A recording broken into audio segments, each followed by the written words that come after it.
Damos inicio al Seminario Internacional Cárceles en Uruguay, las familias dicen presente, organizado por nuestra asociación civil, Familias Presentes, con el apoyo de ReMove, la Red Internacional de Familiares de Detenidos, la Asociación Siembra, la Universidad de la República, AEBU, la Asociación de Empleados Bancarios del Uruguay y ADASU, la Asociación de Asistentes Sociales del Uruguay, a quienes agradecemos profundamente por su apoyo. Le damos la bienvenida y saludamos también la presencia de Lourdes Salinas, su directora técnica del INR, en representación del director, Juan Manuel Petit, representante del Comisionado Parlamentario Penitenciario, y al prorector de UDELAR, Rafael Paternain. Estamos muy emocionados y emocionadas con la receptividad de esta actividad que tuvo en tantas instituciones, organizaciones, ciudadanos y ciudadanas, lo que nos llevó hoy a solicitar el apoyo de UDELAR para la transmisión en vivo de este evento. Agradecemos al canal de YouTube de Extensión Universitaria porque hoy no solo nos permite llegar al interior del país, sino también a otros países de la región. Hoy cruzamos fronteras y llegamos también a las organizaciones de familiares que forman parte de ReMove, así también a los integrantes de las cooperativas Liberté de Argentina. Antes de dar paso a la primera mesa, le queremos hacer algunas advertencias. Durante este evento no están permitidas las malas caras, no está permitido no pensar. Hoy está completamente permitido mirar hacia el costado, saludarse y abrazarse con fraternidad. Sin más, vamos a presentar a las integrantes del primer panel. Familias Presentes, Pequeña Historia, Largo Camino. Integrado por Marta Villares, tesorera integrante de la Comisión Directiva de Familias Presentes, Gabriela Rodríguez, presidenta de la organización, y Eva Luna Laore, estudiante avanzada de Trabajo Social. Adelante.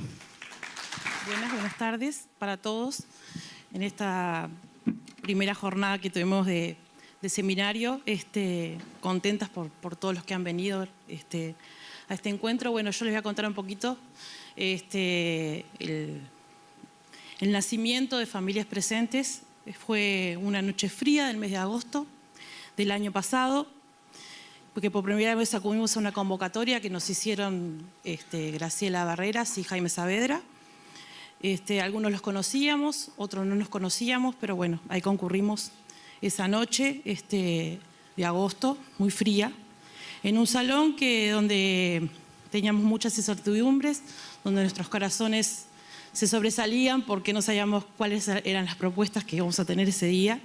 Pero bueno, llegamos ahí y nos ofrecieron, nos atendieron, nos dieron un café calentito y bueno, empezamos a venir muchas familias en las cuales la primera vez éramos más o menos unos 5 o 10 familiares, después se fueron concurriendo muchos más. Agradecida también mucho por la atención de Siembra, que desde el primer día nos ha ofrecido un café y nos ha su maní y sus pasas de uvas que siempre están ahí en la mesa desde el primer día que estamos yendo ahí. Muy agradecidos. Bueno, ¿qué nos proponían? Algo simple o tan complejo como que queríamos pasar y vivir nuestras penas en soledad o queríamos hacerlo colectivamente. Queríamos dar el paso. Allí sabíamos que el paso era de semana a semana. Nos seguíamos encontrando, seguíamos uniendo familias, compartiendo dificultades, los problemas y también empezamos a darnos cuenta de que teníamos muchas cosas que proponer. Así fue que en octubre consensuamos nuestro primer documento con el que nos presentamos con las autoridades del INR, con el Comisionado Parlamentario, con la Junta Nacional de Droga y en diciembre realizamos una asamblea constituida en la Asociación Civil, aprobando los estatutos presentados por el MEC con la asistencia notarial de la escribana Rosaria Oiz, a quien nos agradecemos su trabajo y sus honorarios. Bueno, ahora un poquito les voy a hablar del estado de las cárceles, situación de cárceles.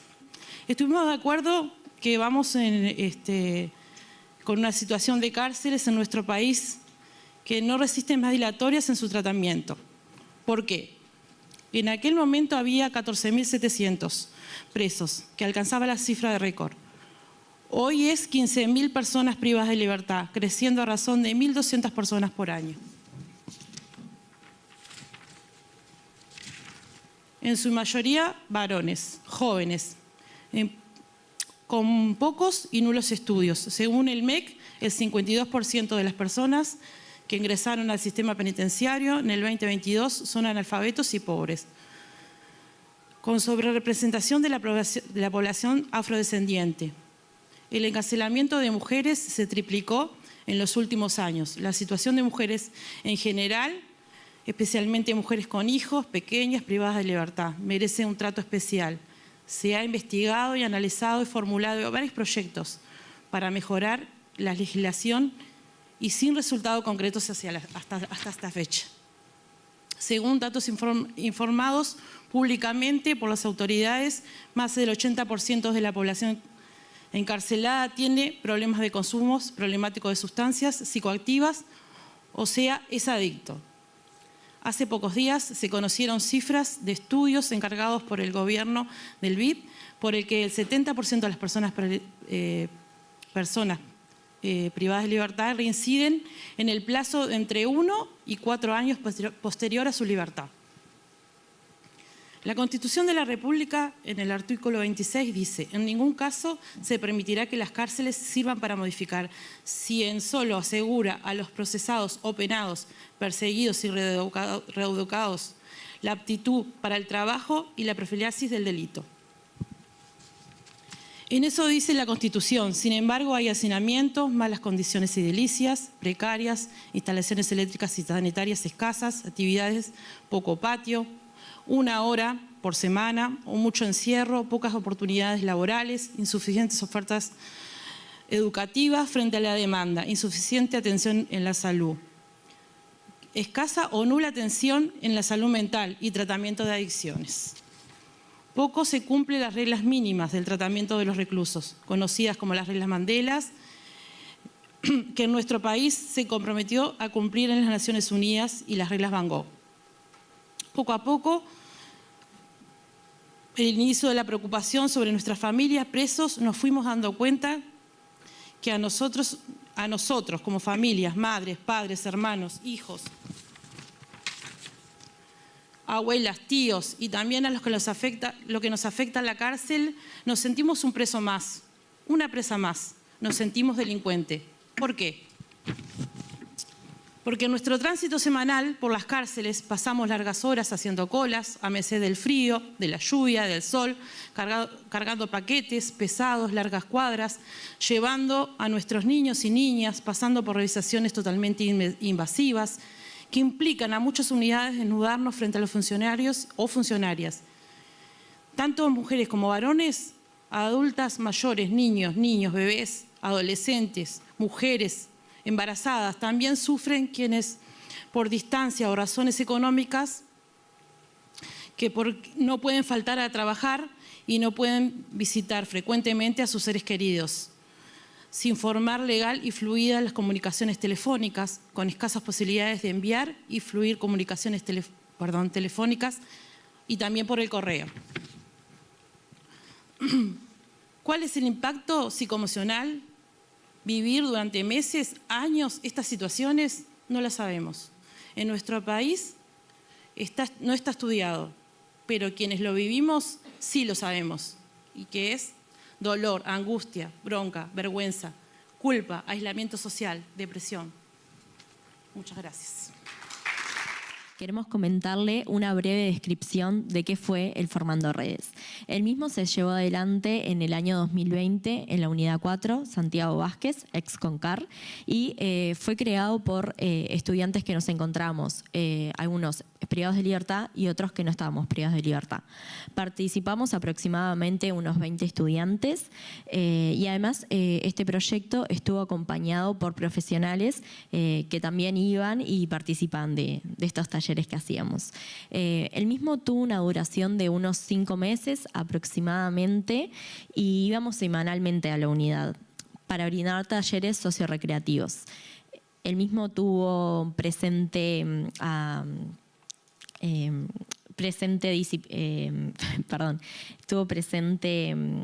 el área de género, el área social, tratamos temas de salud mental, deporte y arte, no solo los estudiantes, sino también los profesionales que nos estuvieron dando una mano para poder abordar estas temáticas.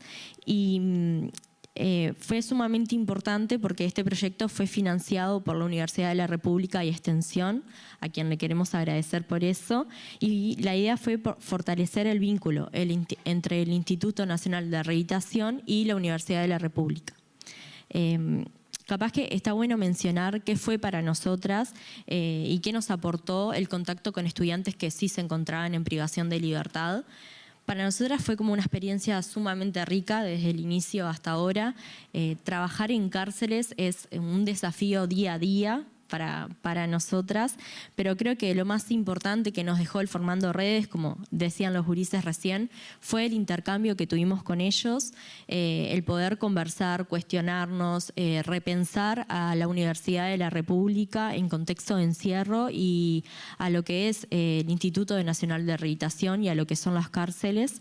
Creo que Formando Redes nos permitió eso y generar como un vínculo de amistad y también, como decía Mati, nuestro compañero, entender que a veces en la universidad no se salva todo, así que eso también está bueno, que esas vivencias las tenemos tanto los estudiantes que estamos afuera como estamos adentro.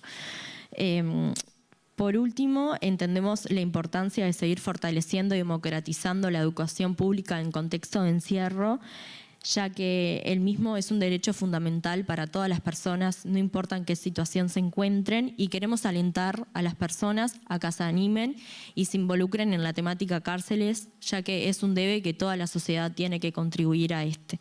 Queremos hacer unos breves agradecimientos, principalmente a la Universidad de la República y a Extensión, porque sin ellos no sería este proyecto posible de Formando Redes. Alicia Álvarez, quien fue nuestra tutora y supo acompañar este largo proceso.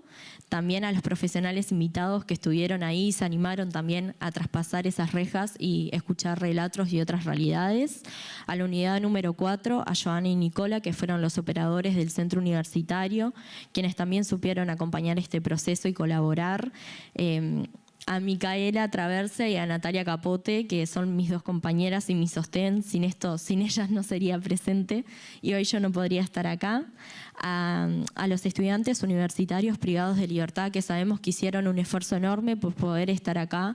Eso no fue posible, pero eso no significa que ellos hoy no nos estén acompañando y no nos estén presentes. Así que muchas gracias a ellos por también hacer que el centro universitario sea un centro muy amable y cálido cada vez que vamos y nos reciban. Y por último, a familias presentes por su invitación, por dejarnos mostrar este video, por contar lo que fue Formando Redes y porque consideramos para nosotras que es un día muy especial y muy importante y que esto es el comienzo de seguramente algo muy lindo, así que pueden contar con nosotras. Muchas gracias. Bueno, yo tengo como una contradicción porque acá pasó algo. O Marta está faltando la verdad o Eva y este video está faltando la verdad. Porque Marta nos habló de hacinamiento, de malas condiciones, de violencia institucional, de violencia entre presos, de encierro, de poca salida, de que las familias pasamos por todas esas circunstancias que Marta nos describió. Y acá estamos, pintaditas, con pañuelitos. Sergio está por acá, los compañeros los recibieron. Y Agustina nos dijo que acá está prohibido las malas caras y que nos tenemos que abrazar. Y Eva nos muestra todas estas cosas maravillosas que surgieron en Formando Redes. No mintieron ninguno. Todas estas cosas existen y conviven. Conviven dentro de nuestras cárceles.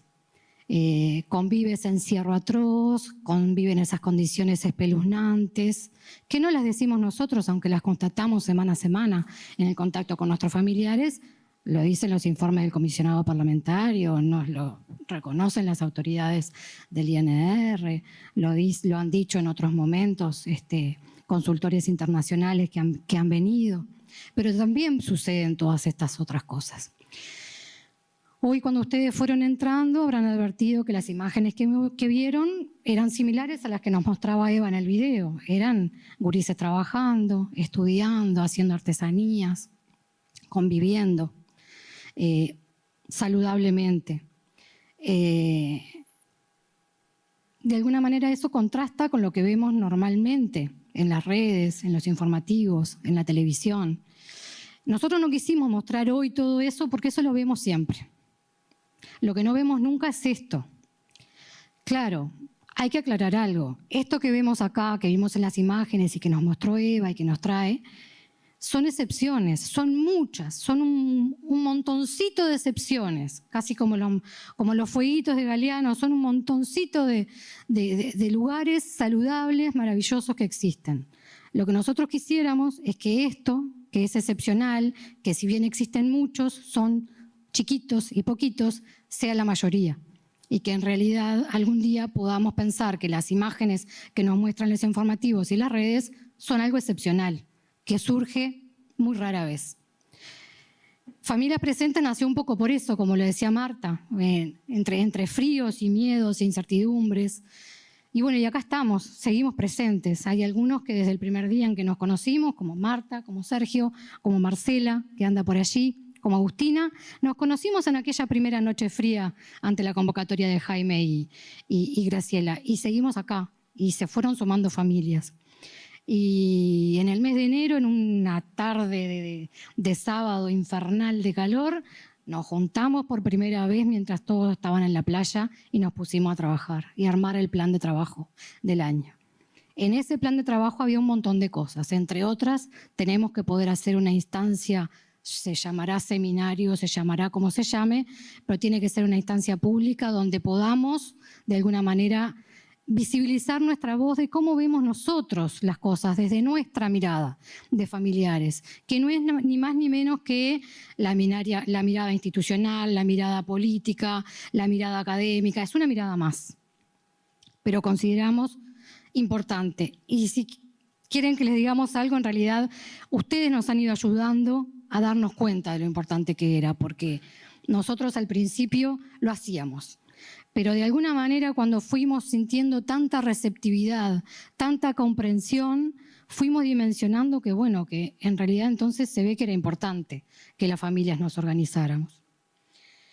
Entonces, durante todo ese primer tiempo, el año pasado hicimos las primeras reuniones y las primeras presentaciones con autoridades, pero este año ya fue un año de trabajo.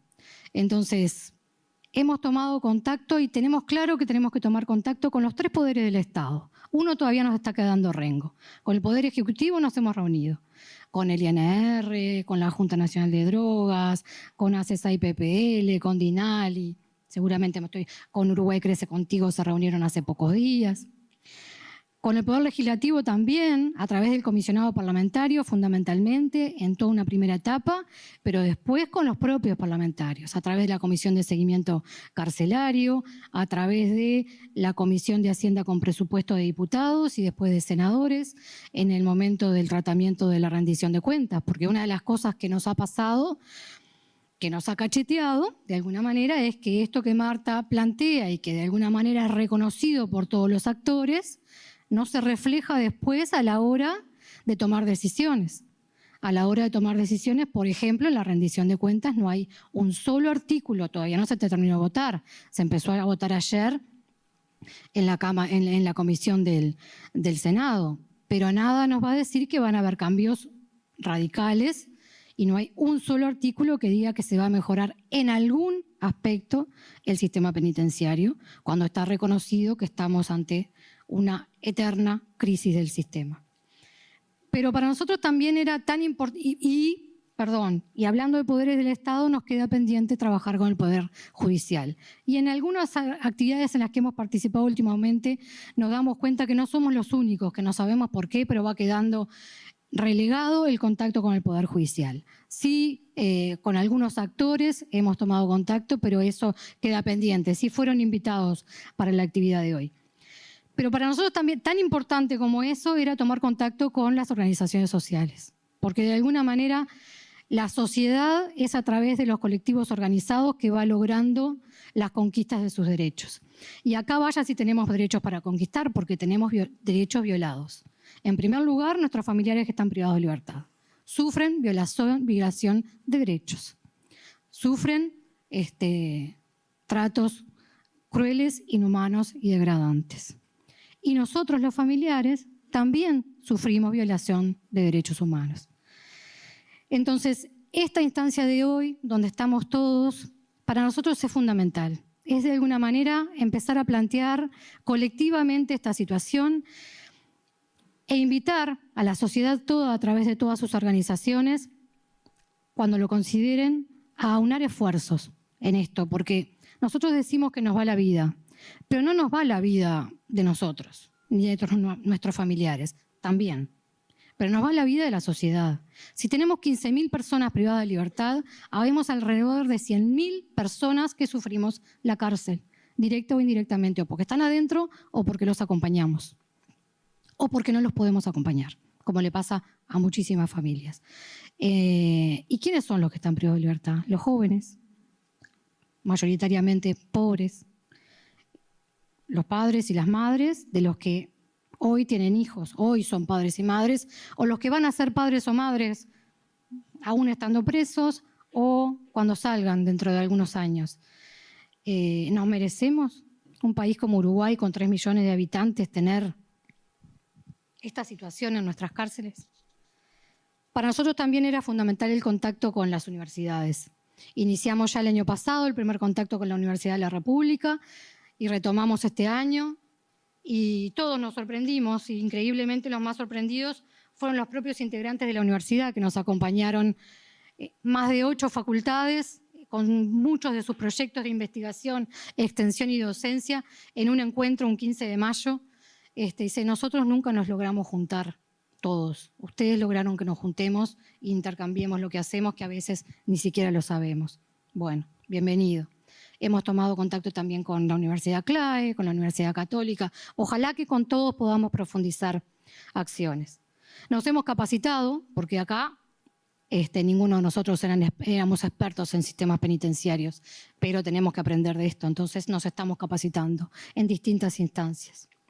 Nos estamos haciendo asesoramiento de pares entre nosotros y con un montón de familias, porque, a ver, nosotros tenemos un sistema de socios de la asociación, somos 35, 38, es un número dinámico, como el de los presos, el de las familias también, porque mes a mes se van sumando. Pero además hay centenar y pico largo de familias que tienen contacto de una u otra manera y que estamos otorgando un teléfono, dando una escucha, ayudando a pensar una situación, viendo por dónde se puede canalizar. Y eso nos genera mucha satisfacción de poder estar dando por lo menos esa mano, pero también mucho miedo, porque si esto crece, nosotros lo que no queremos de ninguna manera es defraudar a las familias. Y si nosotros generamos expectativas que no podemos cumplir, es lo peor que nos puede pasar, porque perder legitimidad recién estando naciendo es algo como bastante serio. Y después hay muchos grupos dentro de nuestra asociación trabajando en distintos temas. En el tema niños, niñas y adolescentes en su relación con la cárcel, en la mejora de la atención a las familias, en la elaboración de una guía de recursos, en la generación de proyectos para ver de qué manera podemos ir generando ciertas financiaciones para algunas acciones, un equipo de comunicación, el equipo de seminario, que después vamos a decir cómo estaba integrado, el trabajo en las diplomaturas. Y después hemos hecho algunas visitas a algunas unidades penitenciarias, además de ese relacionamiento cotidiano, que podríamos decir, o al menos muy periódico, con el INR y con el comisionado. Hemos tenido también reuniones con la Institución Nacional de Derechos Humanos. Hoy de mañana tuvimos una preciosa reunión en la que participamos con las compañeras de RIMUF. Pero bueno, todo esto de alguna manera nos pone ante un camino por delante que quisiéramos que realmente cambie el rumbo de las cosas. No lo vamos a hacer nosotros, no nos corresponde, no es nuestro rol, pero tampoco consideramos que seamos ajenos. Entonces, bueno, de alguna manera, a partir de todo lo visto, lo vivido, lo coordinado, lo conversado con distintos actores, muchos de ellos que están acá, que son ustedes, sentimos que hay dos conjuntos al menos de desafíos y de propuestas que tenemos por delante. Uno que tiene que ver con las familias y otro que tiene que ver con las condiciones de privación de libertad, o con el sistema carcelario. Uno que tiene que ver con las familias porque de alguna manera uno poco a poco va tomando cada vez más conciencia de la importancia de cuidarnos porque somos las responsables de cuidar las y los responsables de cuidar. Fundamentalmente las mujeres, porque también en nuestra asociación somos mayoritariamente mujeres, pero hay compañeros varones. Entonces, en ese cuidarnos para cuidar y en ese aprender a asesorar, porque hay una parte que es un asesoramiento de pares, pero después, aún siendo pares, tenemos que mejorar esa forma y protocolizar esas formas de apoyo, asesoramiento y asistencia. Nosotros tenemos la pretensión de poder trabajar en asesoramiento jurídico y en asistencia y acompañamiento psicológico y social a las familias. Y también tenemos que decirlo, nosotros vamos a necesitar en algún momento apoyo, porque para poder seguir apoyando vamos a necesitar de ese apoyo. Entonces ese es el primer llamado o invitación colectiva que hacemos hoy, que es a que todos los que tengan posibilidades y disponibilidad para apoyarnos en estos procesos van a ser bienvenidos.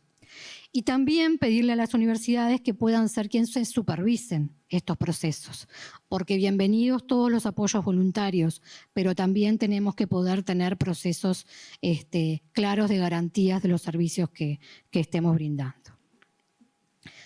Por otro lado, lo que tiene que ver con el sistema carcelario. Y acá en realidad nosotros más que nada lo que vamos a hacer es algunas preguntas, que de algunas capaz que tenemos algunos ensayos de respuestas, de otras no, pero porque sobre todo nos parece que lo importante es que como sociedad las construyamos. Ayer estuvimos en una actividad que estuvimos invitados y uno de los paneles era de los partidos políticos. Estuvieron presentes representantes de todos los partidos políticos. Fue, la verdad, que una instancia interesante porque se escucharon por fin matices en las formas de pensar. Y allí anunciamos ya, porque esto lo habíamos resuelto como asociación, que el año próximo vamos a convocar a todos los partidos políticos a una instancia para escucharnos, para escucharlos públicamente. Pero hoy, de alguna manera, la instancia era con las organizaciones, fundamentalmente con las instituciones y con las organizaciones sociales. Entonces, partimos de la base, y esto sí es una pregunta retórica, de que el sistema y este asistema o caos que tenemos hay que atenderlo por nosotros, por nuestros familiares y por la sociedad en general. Como decíamos, no tenemos todas las respuestas. El sistema político sí tiene responsabilidad, sin duda. El Estado tiene responsabilidad, es responsable del sistema carcelario y es responsable de cuidar a todas las personas que tiene bajo su responsabilidad. Pero entendemos que también como sociedad tenemos responsabilidad. ¿En cuánto toleramos que eso suceda así o cuánto dejamos de tolerar? Porque yo digo, si como sociedad realmente calar a hondo de que acá hay una violación flagrante de derechos humanos en pleno sistema democrático o al menos en el sistema democrático que nos hemos dado para vivir. Si lo toleramos, bueno, el sistema político responde a esa tolerancia que estamos teniendo.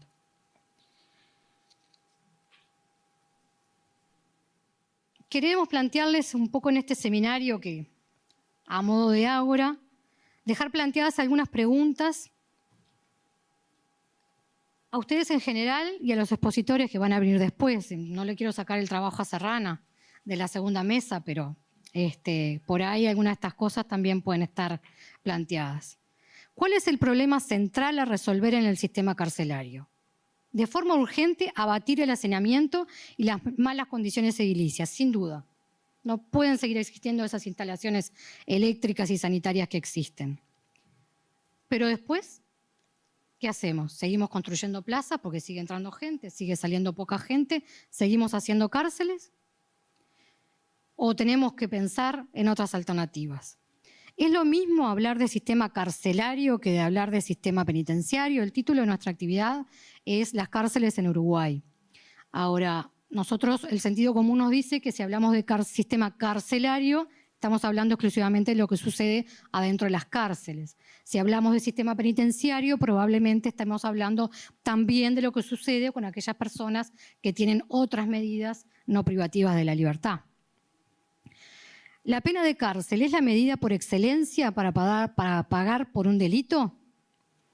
Entonces, si a esa respuesta es un sí, ¿qué cárceles? Entonces, para pagar y para rehabilitar. Si es que las cárceles, además de castigar, tienen una función de rehabilitación. las penas alternativas a la privación de libertad, ¿qué implican? ¿Es solo una tobillera? Con escasas posibilidades de seguimiento, de acompañamiento, de apoyo. Quizá no todos sepamos, hoy tenemos por suerte una DINASLA, y lo decimos por suerte porque es un buen dato, pero es una DINASLA que tiene bajo su órbita muchos más que los que tiene el INR. La DINASLA tiene 19.000 personas con medidas alternativas y su funcionariado creo que no llega a 90 personas. La tobillera es un medio, la tecnología ayuda, sin duda.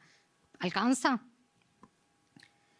¿La inflación punitiva es congruente con un paradigma de rehabilitación? ¿No habrá que revisar la dosimetría punitiva, como hablan los abogados, para salir de este embudo? Si tenemos un instituto que su cometido es de rehabilitación, es un Instituto Nacional de Rehabilitación, se creó en el año 2010, pero concomitantemente con eso fueron aumentando las penas y fuimos retaseando garantías de derechos de las personas que ya estaban privadas de libertad. ¿A qué nos referimos con esto? Con imposibilidad de redención de pena, con menos salidas transitorias, con menores posibilidades de libertades anticipadas.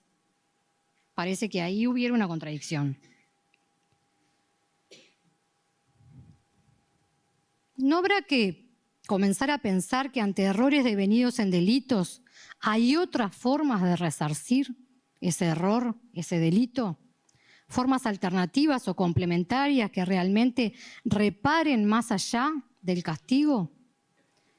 Algunas experiencias hay en Uruguay. En el INISA hay algunas experiencias. En algunos ámbitos más pequeños también. Si esto le ponemos un término técnico, se habla de justicia restaurativa. Nosotros estamos como bastante convencidos que esto seguramente a quien cometió el delito le sea bastante más rehabilitante que la propia pena. Pero si también pensamos en la otra parte de este proceso, porque cuando hubo un delito hubo una víctima o más, hubo personas dañadas, esos procesos restaurativos ¿no serán también fundamentales para esas víctimas? ¿Es posible la rehabilitación sin atención de los serios problemas de salud mental y de consumo problemático de sustancias que tenemos hoy en las cárceles? Y que lamentablemente la mala noticia es que este no es un problema exclusivo de Uruguay. Las compañeras nos planteaban, y después lo escucharemos, que es un problema en Argentina, es un problema en Brasil, es un problema en Ecuador, es un problema en España, es un problema en Centroamérica. ¿Qué lugar debe tener entonces la justicia terapéutica en las personas privadas de libertad que están con esta situación? ¿La cárcel es el lugar donde se van a mejorar, donde se van a rehabilitar? ¿Es posible que el trabajo tenga la centralidad que tanto afuera como adentro en la vida en sociedad todos hablamos, que el trabajo es central en la vida de los seres humanos? Y hasta ahora lo sigue siendo, aún con las tecnologías de por medio. ¿Es posible que tenga esa centralidad cuando no se abordan estos otros problemas más de base? ¿Quién puede trabajar en buenas condiciones cuando durmió en un colchón mojado? Cuando no sale para nada, cuando no ve a su familia, cuando tiene consumo problemático. Lo decía Eva hoy, en Uruguay la educación es un derecho humano fundamental, todos tenemos derecho a la educación. Y acá, por suerte, es uno de los procesos que está más extendido dentro del sistema carcelario. Pero por datos oficiales, este año de 7.000 y pico de estudiantes de privados de libertad que manifestaron interés en estudiar, tuvieron la oportunidad 5.000 y algo. O sea, hubo algunos que no consiguieron una plaza educativa. Entonces, más educación en cárceles, pero también, porque capaz que ponemos más educación y no van. Sí, hay oferta, hay trabajo, hay estudio, no van y sí. Si no están en condiciones de ir, si tienen otros problemas de base que vamos a tener que resolver antes. Y acá también plantear algo que tiene mucho que ver con lo que nos planteaba Eva, que nosotros hacemos como bastante insistencia en esto de que cuanto más afuera haya adentro, nos parece que es parte de la solución. Porque el INR, o mañana como se llame la institucionalidad que exista, sí va a tener que mejorar sus recursos. Pero no solo. Una experiencia como la de INALI, en su pasaje al MIDES, en un lugar donde todas las políticas sociales coordinan. Bueno, quizá el INR necesita mucho más de eso, de poder tener mucho más coordinación con el resto. Y nosotros decíamos el otro día más universidad en un lugar. Y nos decía, sí, pero más universidad, pero también más primaria, más secundaria, más UTU, más NFOP. Sí, por supuesto. Pero cuando decimos más universidad o más universidades, no estamos hablando solo de oferta educativa. Estamos hablando de más investigación, más extensión, más participación de los privados de libertad en todos esos procesos. Y más distintas formas de intervención de la sociedad adentro. Eva nos invitaba, o los invitaba hace un rato a que nos involucremos en esto. Cuanto más desconocemos, más miedo nos da y más rechazo sentimos, por distintas circunstancias. Hoy estamos hablando de esta. El estar cerca duele, hace llorar, uno pierde el sueño. A veces algunos no tenemos más remedio porque estamos metidos en el baile y no nos queda otra. Pero el acercamiento a varios nos puede ayudar a sentir que esto que le pasa a estos 15.000 son 15.000 de nosotros.